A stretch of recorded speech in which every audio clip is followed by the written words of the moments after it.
మొదటి వచనాన్ని చదువుకుందాం.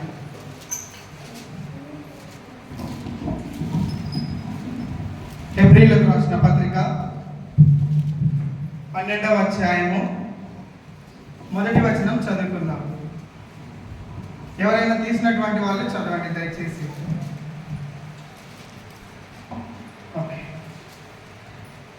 హెబ్రీయులకు రాసిన పత్రిక 12వ అధ్యాయము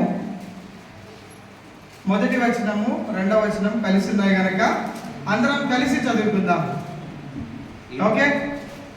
ఇంత గొప్ప సాక్ష్య సమూహము మేఘము వలె మనలను ఆవరించి ఉన్నందున మనము కూడా సులువుగా చిక్కుల పెట్టు పాపమును విడిచిపెట్టి విశ్వాసమునకు కర్తయు దానిని కొనసాగించువాడునైన యేసు వైపు చూచుచు మన ఎదుట ఉంచబడిన పందెంలో ఓపికతో పరిగెత్తుదుము. ఆయన తన ఎదుట ఉంచబడిన ఆనందము కొరకై అవమానమును నిర్లక్ష్య పెట్టి సిలువను సహించి దేవుని సింహాసనం యొక్క కుడి పార్శ్వమున ఆసీనుడై ఉన్నాడు. ఏంటి తెలుగు చదవడం మీకు అందరికి రానట్టుంది కదా? ఓకే, ఏదైతే ఉంది మళ్ళీ చదువుతాం కొద్దిసేపు ఉన్నాక. చిన్న ప్రార్థన చేసుకుందాం. ప్రేమగల మా తండ్రి, పరిశుద్ధమైన మా దేవ యేసుక్రీస్తు ప్రభువా, నాయన మీ మహాకృపలో మరి యొక్క సమయం తండ్రి, శ్రేష్టమైన పరిశుద్ధ దినములో ఈ సాయంకాలం నా తండ్రి ఈ విధంగా చిన్న మందిగా కూడుకొని ఇంతవరకు నాయన పాటల ద్వారాను సాక్ష్యముల ద్వారాను మీ నామాన్ని స్తుతించడానికి నాయన మహింపరచడానికి ఇచ్చిన భాగ్యాన్ని బట్టి వందనాలయ్యా.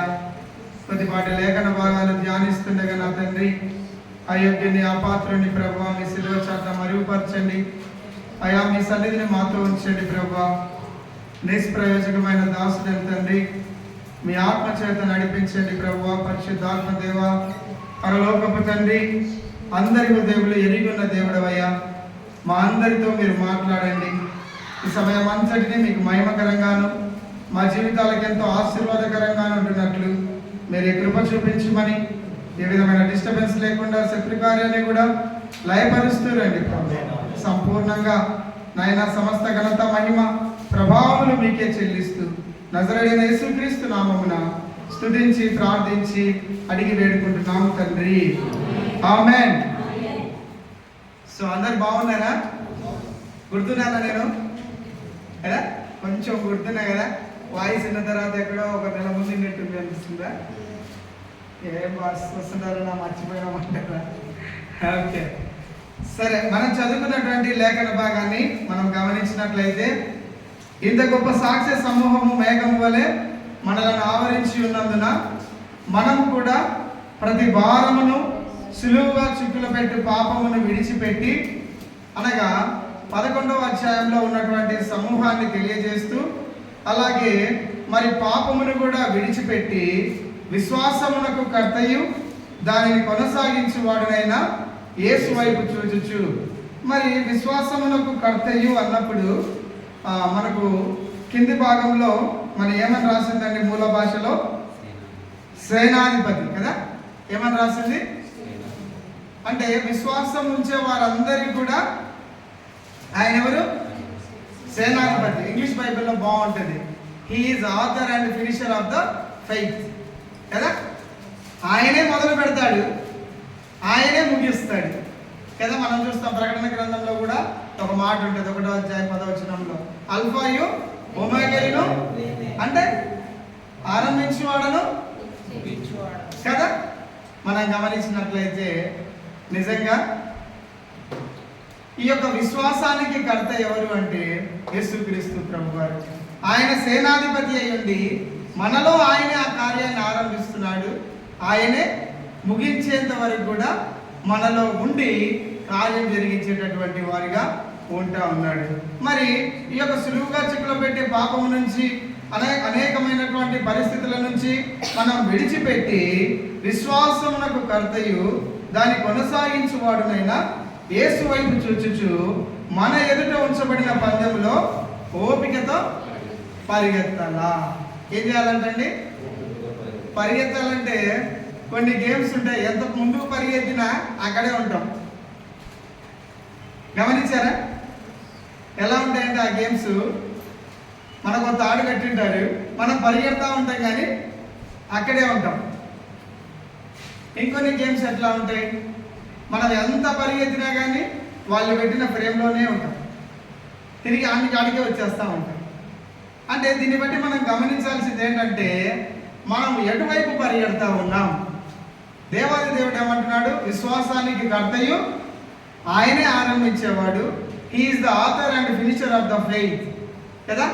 మనలో ఆ యొక్క విశ్వాసాన్ని ఆరంభించినటువంటి దేవుడు ఆయన వైపుగా పరిగెత్తడానికి కదా, ఆయన్ను చూస్తూ పరిగెత్తాలంటున్నాడు. ఎటువైపు పరిగెడతా ఉన్నాం కదా. చూద్దామా కొన్ని మాటలు. 2వ రాజుల గ్రంథంలో తీయొద్దు, మీ అందరికీ తెలిసిందే, జనరల్గానే చెప్తా ఉన్నాను. ఆయనకు ఎలీషా ప్రవక్త దగ్గరికి ఒక ఆయన వస్తాడు. ఎవరండి ఆయన? Correct, praise the Lord. Sister బాగా చెప్పింది, చిన్న పాప కదా. ఎవరండి ఈయన? నయమానికి ఏమైంటుంది? కుష్ఠవ్యాధి నుంచి ఆయన స్వస్థపడిన తర్వాత తిరిగిపోతా ఉన్నప్పుడు ఏమంటాడు ఆయన? ఇశ్రాయేలీయుల యెహోవా దేవుడు తప్ప వేరొక దేవుడు లేడు. ఏం చెప్తాడు ఆయన? ఆయన ఎక్కడో అన్య దేశాల్లో ఉన్నటువంటి ఆయన పరిగెత్తుకుంటూ వచ్చాడు. ఆయన ఎందుకు? ఆయన రోగం తీసివేసుకొని దేవుని యొక్క సాక్ష్యాన్ని ప్రకటిస్తూ వెళ్ళిపోయాడు. ఆయన పరుగులో దేవుడున్నాడు, ఆయన పరుగులో దేవుణ్ణి తెలుసుకున్నాడు. అదే శిష్యుడైనటువంటి ఆయన శిష్యుడు ఎవరండి? గెహాజీ. ఏం చేస్తాడు ఆయన? చూద్దాం, బైబిల్ తీద్దాం. 2వ రాజుల గ్రంథము 5వ అధ్యాయము 20వ వచనం. అంతటా దైవజనుడైన ఎలీషాకు సేవకుడకు గెహాజీ సిరియనుడైన ఈ నయమాను తీసుకొని వచ్చిన వాటిని అంగీకరించుటకు నా యజమానునికి మనస్సు లేకపోయాను, కానీ యెహోవా జీవము తోడు నేను పరిగెత్తుకొని పోయి. ఎక్కడి నుంచి ఎక్కడికి పరిగెడుతున్నాడండి? దేవుణ్ణి తెలుసుకున్నాడు, దైవ సేవకుని యొక్క గొప్ప కార్యాలు చూస్తూ ఉన్నాడు, దేవుని ప్రజలతో జీవిస్తూ ఉన్నాడు, కానీ తిరిగి ఎక్కడ పరిగెడుతున్నాడు? డబ్బుల కోసం పరిగెడుతున్నాడు, వెండి బంగారాలు ఇస్తాననే వాటి కొరకు పరిగెడుతూ ఉన్నాడు. ఆ యొక్క దేవుని తెలుసుకోవడానికి నయమాను పరిగెత్తుకుంటూ వచ్చి ఇదే అధ్యాయంలో తెలియజేస్తాడు. ఆయన ఏమంటాడంటే 15వ వచనంలో ఉంటుంది, అప్పుడతడు తన పరివారంతో కూడా దైవజనుని దగ్గరికి తిరిగి వచ్చి అతని ముందర నిలిచి, చిత్తగించుము, ఇశ్రాయేలులోనున్న దేవుడు తప్ప లోకమంతటి యందు మరి ఒక దేవుడు లేడని. ఆయన స్వస్థపడిన తర్వాత పరిగెత్తుకుంటూ ఎలీషా ప్రవక్త దగ్గరికి వస్తాడు. నువ్వు నేను కూడా ఈ దినాల్లో దేవుణ్ణి తెలుసుకుని ఉండొచ్చు, దేవుణ్ణి బాగా ఎరిగి ఉండొచ్చు, కానీ మన పరుగు ఎటువైపు వెళ్తా ఉంది కదా. ఆయన అంటున్నాడు, విశ్వాసమునకు కర్త ఎవరండి? సేనాధిపతి అయిన దేవాది దేవుడు. ఏం చేశాడు ఆయన? సులువ చిక్కలు పెట్టి ప్రతి పాపమును విడిచిపెట్టి ఏం చేశాడు ఆయన? ఒక మాట ఉంది, మనం చదువుకున్న వచనాల్లో ఎబ్రీ 12:1 ఏమనుందండి? అవమానమును నిర్లక్ష్య పెట్టి ఉందా మాట? హెబ్రీ పత్రిక 12:1-2 ఆయన పరిగెత్తు ఎట్లా ఉంటున్నాడు? ఆయన పరిగెత్తడము అవమానాన్ని కదా. ఈ గెహాజీ యొక్క పరుగు ఎలా ఉందంటే, ఎలా ఉందండి? తనకు డబ్బు కొరకు పరిగెడతా ఉన్నాడు. దేవుని గురించి తెలుసు, దైవ సేవకుని యొక్క శక్తి తెలుసు, దేవుడు చేస్తున్న కార్యాలు చూస్తూ ఉన్నాడు, దేవుని మాటలు వింటూ ఉన్నాడు. ఇన్ని తెలుసుకున్న తర్వాత కూడా ఆయన ఎక్కడ పరిగెడతా ఉన్నాడు? డబ్బు కొరకు పరిగెడతా ఉన్నాడు. ఏం చేస్తామని చూడండి, ఆ మాట రాస్తుంది కూడా బైబిల్లో. నయమాను తను కలుసుకుంటకై పోవచ్చుండగా నయమాను తన వెనుక నుండి పరుగున వచ్చుచున్నా. చూడండి ఆయన పరుగు ఎట్లా ఉందో. వాడిని చూచి తన రథం మీద నుండి దిగి వాడిని ఎదుర్కొని క్షేమమాని అడిగాను. నా యజమానుడు నా చేత వర్తమానము పంపి, ఇద్దరు యవనులు ఎఫ్రాయిం అనే నుండి నా యొద్దకు ఇప్పుడే వచ్చింది కనుక 2 మణుగుల వెండియు 2 దుస్తుల బట్టలు అంట. ఏం కావాల్సి వచ్చిందండి? ఈ రోజుల్లో దేవుని తెలుసుకున్న నువ్వు నేను కూడా అడపదడప మనము ఇవ్వాల్సినంత సమయాన్ని దేవునికి ఇవ్వలేకపోగా వీటికి ఎక్కువ సమయాన్ని ఇస్తూ ఉంటాం. మనం తెలిసి కూడా ఓకే కొంచెం మేనేజ్ చేద్దాంలే కదా. ఈయన పరుగు ఎలా ఉంది చూడండి. దేవుడు అంటున్నాడు, అయ్యా 11వ అధ్యాయంలో విశ్వాస వీరుల పట్టికిచ్చాడు. ఇంతమంది ఉన్నారు, ఇంత గొప్ప సాక్షి సంభవం ఉంది, అయినప్పటికీ కూడా ఎవరైతే నీలో విశ్వాసాన్ని ఆరంభించాడో ఆయనే నీకు ముగిస్తాడు. నా వైపు చూచుచు సేనాధిపతిని, విశ్వాసానికి నేను ఒక అధికారిని, నన్ను చూస్తూ పరిగెచ్చు. మనం చూద్దాం ఆ మాట. హెబ్రీలకు రాసిన పత్రిక 12వ అధ్యాయము. మరి ఆ మాటను గమనించినప్పుడు ఏమన్నాడండి? ఆయన తన ఎదుట ఉంచబడిన ఆనందము కొరకై అవమానమును, my dear brother and sister, ఇప్పుడు అవమానం అనే పరిస్థితులు చాలా దగ్గరికి వచ్చేసాయి కదా. యేసుక్రీస్తు ప్రభు వారు ఆయన చేస్తున్నటువంటి పరిచర్య కాలంలో చాలా అవమానాలు వచ్చాయి, మనకందరికీ తెలిసిందే. కానీ భక్తుడు ఎట్లా రాస్తున్నాడు చూడండి, అవమానమును నిర్లక్ష్య పెట్టి. లూకాసు వార్త 21వ అధ్యాయము. మరి మనం కూడా అవమానాన్ని ఎంత మేరకు నిర్లక్ష్య పెడతా ఉన్నాము అనేది మనం గమనించుకోవాలి. ఆయన పరుగు నయమానేమో దేవుడు తెలియనటువంటి ఆయన దేవుడిని తెలుసుకొని ప్రవక్త దగ్గరికి పరిగెత్తుకుంటూ వచ్చాడు రథం మీద. దేవుడు ఎరిగినటువంటి గెహాజీ దేని కొరకు పరిగెత్తుని వచ్చాడు? డబ్బు కొరకు, వెండి బంగారు ఆ యొక్క మనుగుల కొరకు పరిగెత్తాడు ఆయన. ఈరోజు నీ పరుగు నా పరుగు కూడా యేసు వైపు చూసేటటువంటి పరుగులా ఉందా? లేదంటే ఆ యొక్క అవమానాన్ని నిర్లక్ష్య పెట్టే విధంగా మన విశ్వాస జీవితం ఉందా? ఎంత మేరకు మనము అలాంటి విశ్వాస జీవితాన్ని కొనసాగించగలుగుతున్నాం అనేది కొద్ది మాటలు చూసుకొని మనము ముగించుకుందాం. లూకాసు వార్త 21వ అధ్యాయము మరి 16వ వచనాన్ని గమనించినట్లయితే, తల్లిదండ్రుల చేతను, సహోదరుల చేతను, బంధువుల చేతను, స్నేహితుల చేతను మీరు అప్పగింపబడుదురు. వారు మీలో కొందరిని ఎవరు అనలేదా మిమ్మల్ని ఇంతవరకు? ఇంకా మీ తల్లిదండ్రులు ఎప్పుడైనా అన్నారా? నువ్వు ఒక్కరే పెద్ద భక్తిపరుడు వచ్చినావా? నీ సంఘంలో నువ్వే మంచివాడువా అనలేదా మిమ్మల్ని ఎవరు? ఇంకా అన్నారంటే మీరు ధన్యులు. దేవుడు అది చెప్తా ఉన్నాడు. అయ్యా నీ కుటుంబీకులే ప్రభువారు చెప్తా ఉన్నారు, నువ్వు అవమానాన్ని నిర్లక్ష్య పెట్టు. ఎందుకంటే విశ్వాసము నీలో కార్యసిద్ధి చేసింది నేను, దాన్ని కొనసాగించే వాడిని కూడా నేనే. నీకు వస్తుంది అవమానం, దాన్ని నిర్లక్ష్య పెట్టు. ఎవరితో? తల్లిదండ్రుల చేత. ఎలా? అరే నా బాబే, నా బంగారే అని తల్లిదండ్రులు మిమ్మల్ని పెంచారు కదా, ఆ తల్లిదండ్రులే నీలో ఉన్న క్రీస్తు ప్రేమను చూసి, మందిరం అంటే నీకున్న ఆసక్తిని చూసి భలే వచ్చాడురా, ఏదో అల్లరి తిరగకుండా చర్చిపోతాడని చెప్తే పెద్ద భక్తిపరుడు అయిపోయినాడు అన్నారంటే మళ్ళీ ఎవరైనా ఇంతవరకు అట్లా అన్నారంటే ప్రైజ్ గాడ్ చెప్పండి. అన్నారా లేదా? Praise god. అలాంటి అవమానం వచ్చిందంటే నువ్వు దేవుని వైపుగా పరిగెడుతున్నావు అన్నది గుర్తు. అలా పరిగెడతా ఉన్నావు అంటే నువ్వు దేవుని వైపు, దేవుడు చెప్పిన విధానంలో నీ పరుగు ఉందనేది గుర్తుంచుకోవాలి. అలాగే సహోదరుల చేతను కదా, అన్నదమ్ములు ఏమంటారు? వాళ్ళు వచ్చినావు లేరా నువ్వు, మొన్న నాకంటే వెనక చర్చి రావడం మొదలుపెట్టినావు, ఎట్లా అంటారు సహోదరులు? ఇంకా చెప్పాలంటే చాలా కొంచెం రూడ్గా కూడా మన సహోదరులే కాబట్టి మాట్లాడుతూ వస్తారు కదా. అయినా కూడా మనం ఏం చేయాలా? అలాంటి మాటలు కూడా నీకు వచ్చాయి అంటే నేను చెప్పేది ఏంటంటే నీ పరుగు ఎటువైపు వెళ్తా ఉంది? ఒకవేళ క్రీస్తుని ఎరిగి గెహాజీ వల్ల పరిగెడుతున్నావా, లేదంటే క్రీస్తుని ఎరగక నయమాని వల్ల దేవుని వైపుగా పరిగెడతా ఉన్నావా? నీ విశ్వాస జీవితము నీ పరుగుని ఏ విధంగా నిర్ధారిస్తుంది? నీ తల్లిదండ్రుల చేత నువ్వు అవమానించబడతా ఉన్నావు, నీ యొక్క సహోదరుల చేత నీకు అవమానం వస్తూ ఉంది, ఇంకా నీ బంధువుల చేత. నాకు ఈ మధ్యకాలంలో పోయిన నెలలో మా బంధువులు ఫోన్ చేసినారు. ఎక్కడ ఉంటారంటే వాళ్ళు నెల్లూరు తిరుగుతారు. మొన్నటి వరకు ఎక్కడ ఉంటారంటే గుంటకల్లో ఉండదు. గుంటకల్లో ఉన్నప్పుడు పోయిన సంవత్సరం ఆయన కెనరా బ్యాంక్ మేనేజర్, మా వైఫ్ సైడ్ వాళ్ళ రిలేటివ్. సో చాలా క్లోజ్గా ఉంటాడు ఆయన రాయి దగ్గర ఒకసారి ఒక 2 రోజుల కోసం వచ్చిపో అని అంటే ఖచ్చితంగా నెక్స్ట్ సాటర్డే సండే నేను ఖచ్చితంగా వస్తానని ఒక 3 నెలలు చెప్పింటా.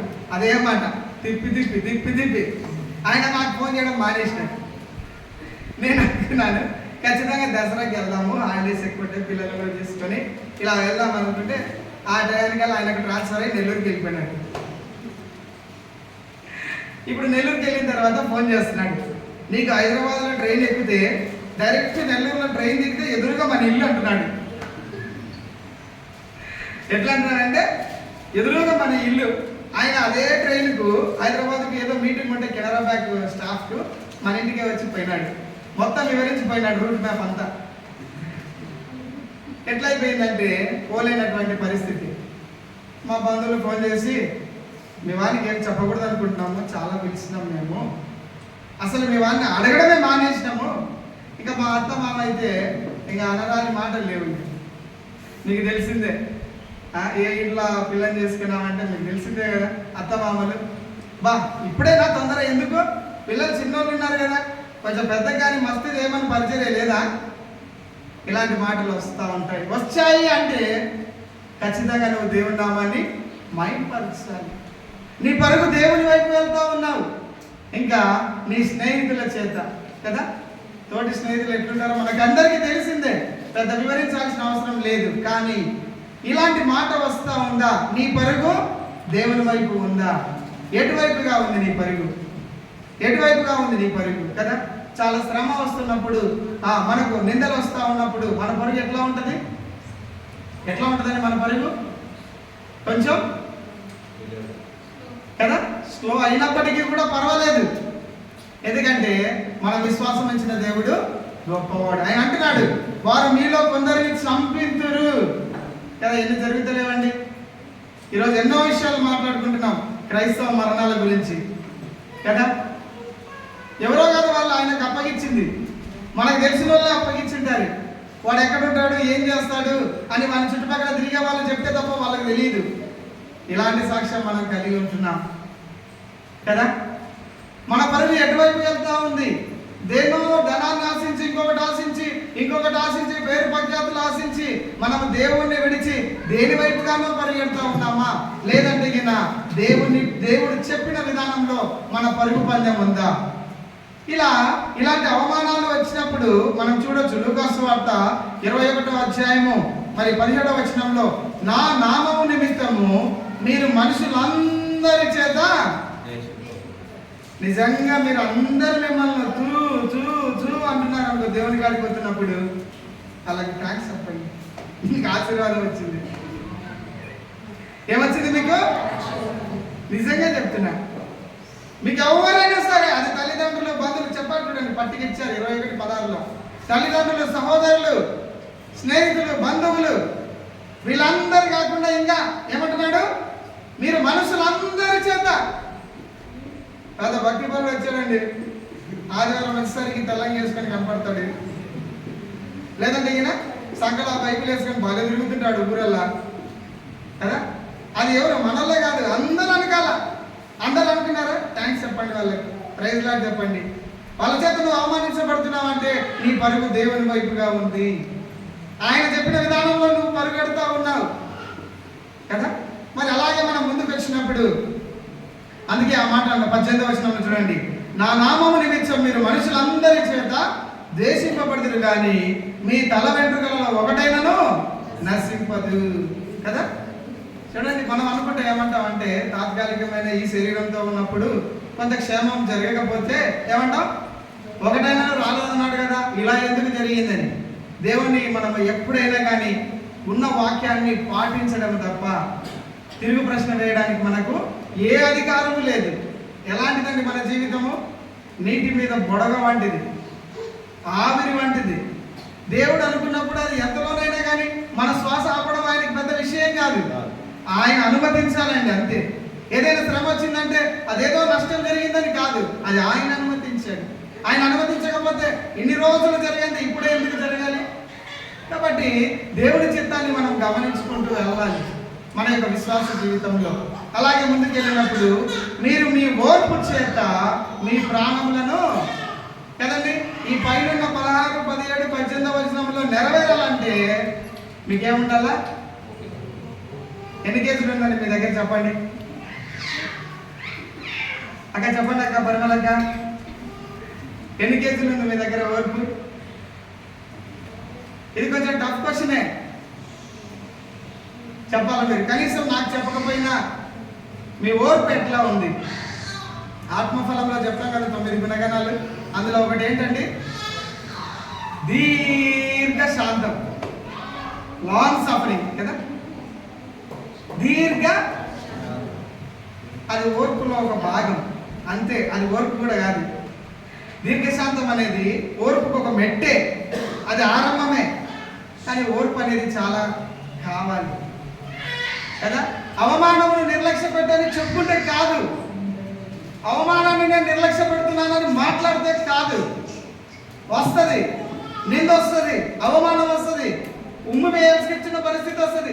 ప్రభువే చెప్పాడండి, ప్రభువే చెప్తా ఉన్నాడు, అవమానాన్ని నిర్లక్ష్య పెట్టి ఎట్లా చేశాడు ఆయన? మనకంతా మాదిరించిపోయినాడు, మనల్ని సిద్ధపరిచాడు ఆయన. అందుకే అంటున్నాడు ఆయన అంటున్నాడు ఏమంటున్నాడు? విశ్వాసానికి కర్త నేను, అల్ఫాయు ఒమేగాయు నేనే. మనలో విశ్వాసాన్ని ఆరంభించి ముగించేవాడు ఆయనే. ఆయన చెప్తా ఉన్నాడు, అయ్యా మీకు ఓర్పు కావాలా? ఎంత ఓర్పు? ఇది మనం కొంత ఆలోచన చేసుకోవాలి కదా. ఒక 4 సార్లు చెప్పడానికి నీకు ఏదైనా సేమ్ ప్రశ్న అడిగితే చెప్పడానికి నీకు ఎంత ఓర్పు ఉంది? ఒక 5 సార్లు నిన్ను పిలిస్తే నీ సమాధానం ఎట్లా ఉంటుంది కదా. గమనించుకోవాలి మనం, ఓర్పు మనలో ఎంత ఉంది. 2 మాటలకే విసిగిపోయి తిరిగెత్తి వెళ్ళిపోతా ఉన్నావు అంటే where are you as a Christ believer? నాకు తెలియదు. నీ పరుగు ఎటువైపు వెళ్తా ఉంది? నీ పరుగులో ఓర్పు లేకుండా నువ్వు పరిగెత్తావంటే ఎలా ఉంటుందండి? ఆయన చెప్తా ఉన్నాడు, అయ్యా ఏమంటున్నాడు? మనం చదువుకున్న లూకా సువార్త 21:18 ఏమంటున్నాడు? మీరు ఓర్పు చేత మీ ప్రాణములను రక్షించుకుందరు. ఓర్పు కలిగి ఉండాలి మనం. చాలా ఓర్పు అవసరం క్రైస్తవ జీవితంలో. మనం ఏంటి అనేది తెలియాలంటే మనలో ఉన్న ఓర్పే మన విశ్వాస జీవితాన్ని నిర్ధారిస్తుంది. మనం ఎంత మటుకు మరి ఆ ఓర్పు కలిగి జీవిస్తూ ఉన్నాం. సాధారణమైన మాటలకి మనము తట్టుకోలేక నోటికి వచ్చినట్టు బడబడ కూడా మాట్లాడేస్తాం. అక్కడ ఉందండి ఓర్పు.